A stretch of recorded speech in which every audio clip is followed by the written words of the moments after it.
welcome back to the channel. Today we are doing a classic gin and tonic. So it's going to be 2 ounces of gin, and then we're going to fill up the rest of this ice glass with the tonic. There'll probably be about 4 ounces of tonic there, about a 2-to-1 ratio. And then you got it, put some squeeze of lime in there, and we'll go to business. So let's get started. Like I said, 2 ounces of your gin. Today we're using Tanqueray. Actually, special tip of the day. Tanqueray ring pour. Gives a little extra lime flavor in there. It's great with a gin and tonic. Highly recommend. It just pushes you over the edge with a little bit more flavor. So let's put a little bit more in there. We'll get our 2 ounces, just like so. All right, bang bang.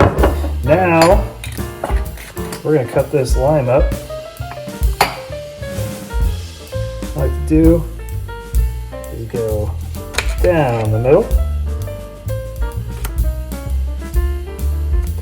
Again, and use that quarter to put some lime juice in there. All right, just drop that in. It's gonna look good. Then, thanks to our friends at Columbus Barrel Co., pop that. Pour. Like I said, you don't really have to measure. It's gonna work out. You just fill up that glass. And then we're going to give this a little bit of a twist, get this all mixed up and going. And there you have it, classic gin and tonic. She's a Butte Clark. Cheers.